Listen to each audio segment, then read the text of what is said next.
Hey Buckaroos, welcome back to Musicom Academy. It has been a while since the last lesson. Sorry about that. We started, well, there's a bunch of things that have been going on. One, first off, thank you for those of you who wrote me emails and, weighed in on Facebook. Like, are you okay? Are you sick? Did you go in the hospital? Something happened? No, no, I'm fine. But thank you for that. I really appreciate it. It's like, actually, somebody cared. That's great. We started a new channel, and I'll tell you about that, in another lesson thing. I'll put a link below to the channel if you want to go take a look. It's for retirees and people who want to be retired. If they're planning on it, that kind of thing. So we started a whole new channel, and we went on a filming expedition to Panama because that's a big retirement community. So 2 months in Panama, really hard, easy to film, really hard to do editing and audio recording and stuff there. So that's why there's been no lessons. Another thing that sort of happened, which is what this lesson is about, and no politics, I'm not going to be doing politics. Two really important, polarizing television news people got blown out yesterday. And one was Tucker Carlson on Fox, and the other was Don Lemon on CNN. So I thought it would be good to talk about what happened to them, parallel it directly to radio, because they're both media, and it's, TV and radio, this is getting to be a pretty savage business, really, very corporate, cutthroat, nobody cares about anybody. And, the parallels are quite striking. And ultimately, the main thing is, what can you do? Because I think hopefully as I get through this, you're going to start to see you got to start planning your future for when you get fired, because you will get fired. I mean, maybe you'll retire if you're older, or maybe you'll quit and go to something else. So, you're controlling your own destiny. But, if you're just a regular radio person, you will get gunned one way or the other. It doesn't matter if you're a manager, doesn't matter if you're a VP, jock, production person. Did I mention PD? Yeah, it doesn't really matter. At some point, you're going to get blown out and no one will care but you and your family and your friends, obviously. So let's start going through that. So Tucker Carlson, he's on Fox News, and what's amazing about him is, and I'll draw an immediate parallel, he was the number one, while he was on, as of Friday, he still was, yesterday, today is Tuesday. Yesterday, Monday, he got blown out in the morning, okay, as a surprise, evidently. He was the number one cable person in broadcasting in the United States, period. Okay, it was him, and then everybody else came after him. What was ahead of him were the regular networks, ABC, CBS, then NBC, and then Tucker. And then, everybody else, a bunch of other people, and then Rachel Maddow and stuff like that. The other person was Don Lemon, who used to do nights at CNN, and they moved him to mornings, and he's just the opposite. Those ratings were evidently brutal and really bad, so an easy excuse to get rid of him. He's got bad ratings, goodbye. Okay, that's an easy one. The problem with Tucker was he's got great ratings, and yet they still blow him out anyway. It's like, what is that? How do you do that? Well, what comes to mind radio-wise is, remember last year, maybe it was a little more than a year ago, Maddie in the Morning in Boston? He said something, it pissed some people off, evidently, probably not a huge amount of people, but the management came down heavy duty on him and said, you can't be doing this, you can't be doing that, you can't, don't. And on air, he just went, you know what? Screw you, I'm out. I don't think he said screw you, but I mean, that was basically it. It's like, I'm done. I got a ton of years here. I got a lot of money. I don't need you. Goodbye. All of a sudden, huge scramble. Now what do we do? And ultimately, smarter brains prevailed in that one, and they hired him back, and he went back on the air, a day or two later, and kept really going, because probably, certainly in that instance, and maybe in all of these instances, the underlying reason for these firings are money. It's just simply money. And I'm not condoning that it's money. It's just that you need to kind of understand that. Number one ratings, in the toilet ratings, money. Doesn't really matter. That's what's going to happen, because the only thing that anybody's worrying about in a corporation is the bottom line. That's just the way it is. So what can we learn from these things, like right off the bat? Well, first off, companies have no loyalty. You're going to get fired at some point, even with high ratings. Companies do things for their bottom line, And a lot of times, some of the things that affect the bottom line are invisible to you. And we'll go through that a little bit because some of these things I'm not 100% sure of, but then other things I'm pretty sure of from watching and reading a ton of the news stuff that happened yesterday. And you get different insights from different people, particularly on the money end with Tucker, like Megyn Kelly, and the guy, Bill O'Reilly, who used to work there, still knows people inside, just like radio. You leave a radio station, you still know the people inside, and you always get the skinnies. What's going on over there? What are they doing? Well, we're changing format. We're doing this, we're doing that. Oh, new PD come in, he's great. Or she's a jerk, or, whatever. The new manager's a nutcase. You always find out what's going on inside from your friends. So and the rest is sort of conjecture by people who haven't worked at Fox or even at CNN, because it was both of them coming both ways. To me, I would believe the people who worked there for many years and know the people inside, still friends with people, they're over to their houses and all that, they're going to get the real answers. And here's the last sort of parallel thing, that comes to mind out of this, that we can learn from these things. I got to read this because I didn't want to screw this up because, I don't want to wing this off the top of my head again because it's political, and I don't want to do political stuff. I just want to keep it, to radio. But so many times I have seen, directly have seen where this is what happens. They want to get rid of that person because they're making too much money, and they replace them with someone and truly believe, or at least they're trying to fool themselves that, everything will be fine. And the ratings will maybe hold for just a little bit, depending on how they fire the person. And then they start to go down a little bit, and then revenue goes down a little bit. And then the bottom line goes down a little bit because they can't quite make up for that. And then in order to make up for that, they start gunning people inside. So now the staff goes down a little bit. Now the quality has gone down a little bit, or a lot actually.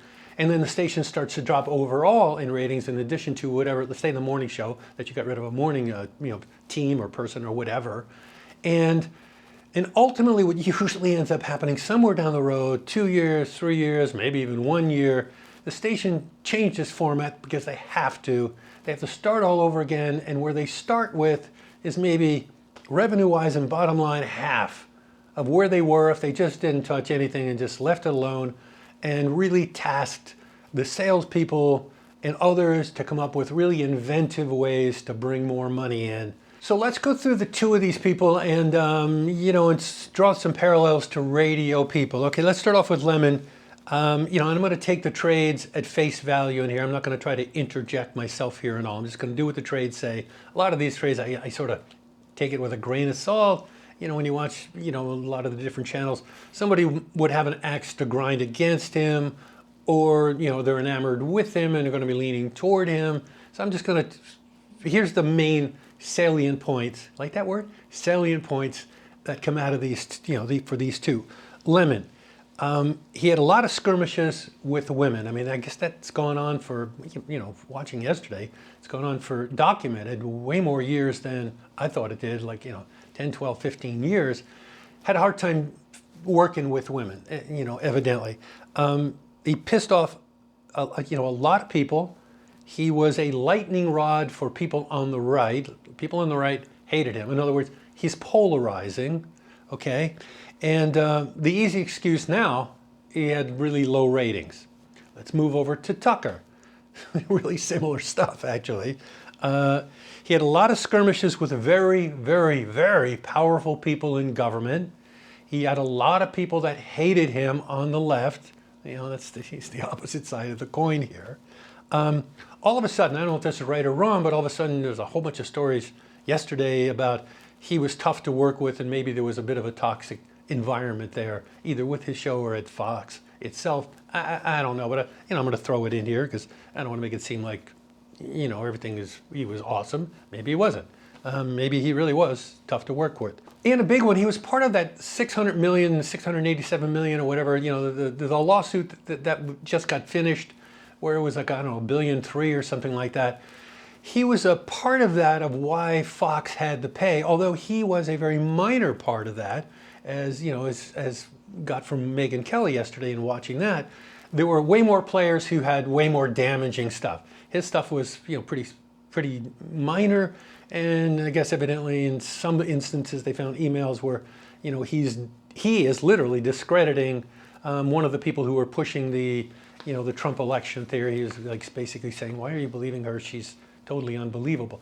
So he's part of it, but he's not the biggest part. But yet, number one guy gets blown out, and you're like, "Well, how's that work?" Unlike Lemon, as I mentioned, he had high ratings, so no easy excuse to get rid of him. Both guys made a lot of money for a lot of years. I just saw on Reuters, I didn't know this, I was like shocked actually. Evidently, Tucker Carlson's family is a very wealthy family for decades and decades because they own some sort of a frozen fish conglomerate or factory, or they founded it, or still own, the controlling interest in, some, huge frozen fish company thing. So in other words, the guy's independently wealthy. He probably could care less about money. I mean, everybody cares about money, but not like, he super needs the money. Seems like he's been wealthy his entire life, wealthy family, which is maybe why, Harvard educated, and has grown up in Washington and knows all the players and all that sort of stuff. Don Lemon, didn't have that life growing up, but certainly made millions and millions of dollars from CNN. If he saved any of it, he's set up for life. One other last thing, which I found out from somebody else who had to do an interview with Tucker Carlson. I just found this really cool. I think you will too. She had to fly to Maine. Evidently, he has a house there in a studio in Maine, and to do the interview there. And when she got there, she encountered that he had his own SEAL team, a retired SEAL team. He hired them and they worked for him to protect him. I mean, how cool is that? You have your own SEAL team. It's like you're president of the United States or something with your own Secret Service, except only badder, which, maybe is why he would have not a whole lot of qualms of getting up into other people's faces, and saying what he said. Now, as I said, they were both polarizing, like, very, very polarizing to, I don't know, half of America, going in each direction. I find a huge parallel with that with Howard Stern and probably Rush Limbaugh and a bunch of other people. But let's just keep on Stern because, he's radio, he's a jock. You know what I'm getting at, okay? I mean, he's way more than just a jock. I used to teach this to PDs when I was a national PD, just a way of thinking about something. Sometimes you can be so trying to please everyone that you please no one, or you don't offend anyone, but nobody really super cares about you. They may listen, but in many ways you're sort of white noise and you're expendable. So let me just take it this way. During terrestrial radio time, when Howard Stern was on in New York City and a whole bunch of other cities, this wasn't exactly the case, but I'm just going to make it be this case. 9 out of 10 radio listeners in New York City could absolutely hate Howard Stern's guts. They could want to kill the guy. They could hate him. They could never listen. No, no, no, no. Now, normally, if you're a manager, you go like, oh my God, that'd be brutal. Except that, and here's the salient point here. Like that word again, salient? Here's the big point. 1 out of 10, that's 10% of the audience that's listening. If they love him and are there every single day because they can't get enough of Stern and they want to listen to Howard and, they're evangelists for him and love him, okay? He's got a 10 share. And you know what a 10 share does? It passes everybody else, and you're the number one person. You're the big dog. 90% of the people in New York City at that time, again, I'm just making up numbers, but 90% of the people could hate his guts and never ever listen, but 10% makes him the star, the guy on the top, and ultimately, when he left terrestrial radio and goes to Sirius XM, which were, kind of on the ropes at the time, he literally saves Sirius XM. I think it was just Sirius at the time before they merged, but he saves them because so many of those people moved over to listen to Howard. So my point is, being a lightning rod isn't always a bad thing. Where it becomes a bad thing is, and I'm sure probably Stern had this to some degree, but there was probably enough people that were going the other way that didn't matter. There's a lot of talk yesterday, and I guess in days before that, about Tucker Carlson, where this didn't have anything to do with Lemon because he wasn't this way. Whereas a lot of people didn't want to or would not, for whatever reason, maybe backlash, would not advertise on his show. So he's got the #1 show, but the amount of money coming in maybe was like a #3 show. The income. Okay, so in other words, they're not matching up. So that might have been the impetus where they go like, okay, you know what? He's #1, but in reality, financially, we only have the #3 show or the #4 show. Given the money comes in, maybe the thinking is we can drop down to the #3 show and be even, and get rid of the backlash and all that sort of stuff. I don't know, but that seems to be from what Bill O'Reilly was talking about. Again, knowing people on the inside, Megyn Kelly, they sort of were all kind of going toward that. Not so much that he was in any part of the lawsuit, because that was settled and that was over with. So more familiarities. Does this sound familiar? It's just like radio. Both guys were blindsided. Okay, one guy gets a text, you're fired.